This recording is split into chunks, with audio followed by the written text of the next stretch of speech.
Federal Chancellor, cooperation in the field of science is important. Intensified cooperation between universities in Austria and in India.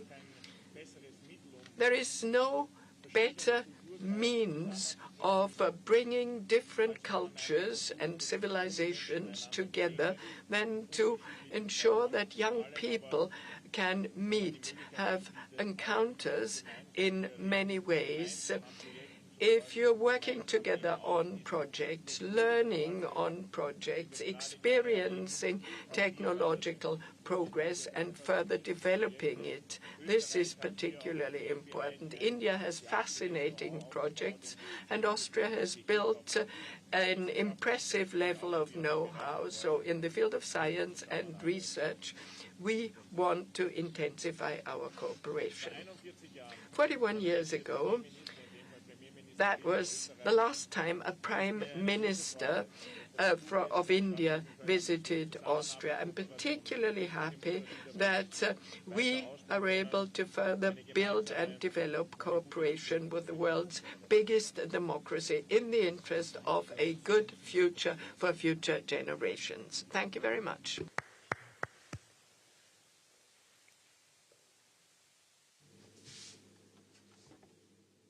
Your Excellency, chancellor Karl Nehammer, दोनों देशों के delegates, media के साथियों, नमस्कार। सबसे पहले मैं गर्मजोशी भरे स्वागत और आतिथ्य सत्कार के लिए चांसलर नेहमर का आभार प्रकट करता हूं। मुझे खुशी है कि मेरे तीसरे कार्यकाल की शुरुआत में ही ऑस्ट्रिया आने का अवसर मिला। मेरी यह यात्रा ऐतिहासिक भी है और विशेष भी है। 41 साल के बाद किसी भारतीय प्रधानमंत्री ने ऑस्ट्रिया का दौरा किया है। ये भी सुखद संयोग है कि ये यात्रा उस समय हो रही है जब हमारे आपसी संबंधों के 75 साल पूरे हुए हैं। फ्रेंड्स, लोकतंत्र और रूल ऑफ लॉ जैसे मूल्यों में साझा विश्वास हमारे संबंधों की मजबूत नींव है। आपसी विश्वास और शेयर्ड इंटरेस्ट से हमारे रिश्तों को बल मिलता है। आज मेरे और चांसलर नेहमर के बीच बहुत सार्थक बातचीत हुई। हमने आपसी सहयोग को और मजबूत करने के लिए नई संभावनाओं की पहचान की है। हमने निर्णय लिया है कि संबंधों को स्ट्रैटेजिक दिशा प्रदान की जाएगी। आने वाले दशक के लिए सहयोग का खाका तैयार किया गया है।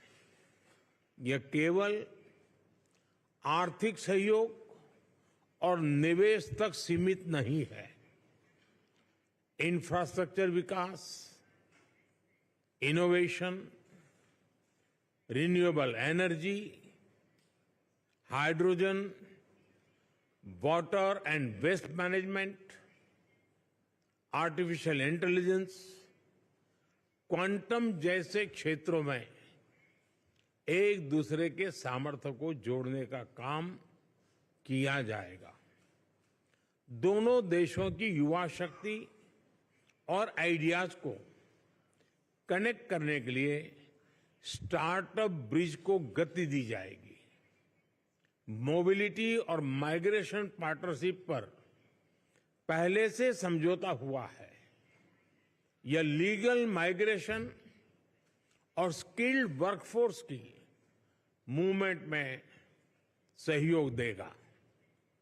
सांस्कृतिक और शैक्षणिक संस्थाओं के बीच आदान प्रदान को बढ़ावा दिया जाएगा। फ्रेंड्स, ये हॉल जहां हम खड़े हैं बहुत ही ऐतिहासिक है।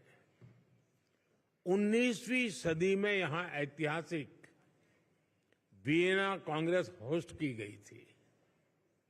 उस कॉन्फ्रेंस ने यूरोप में शांति और स्थिरता को दिशा प्रदान की थी।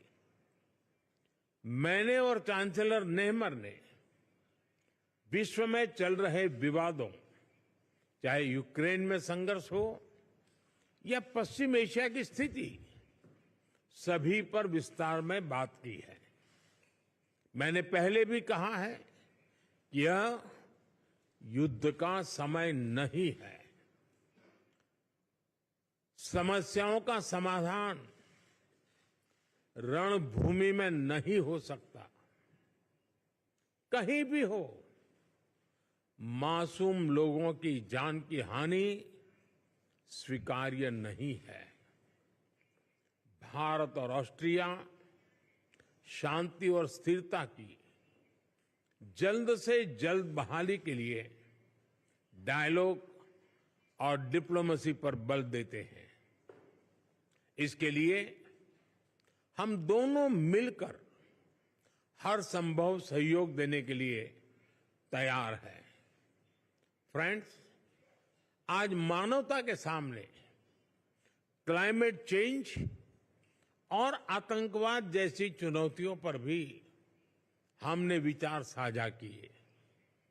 क्लाइमेट के विषय में अंतर्राष्ट्रीय solar alliance, कोalition for disaster resilient infrastructure, biofuel alliance जैसी हमारी पहलों से जुड़ने के लिए हम ऑस्ट्रेलिया को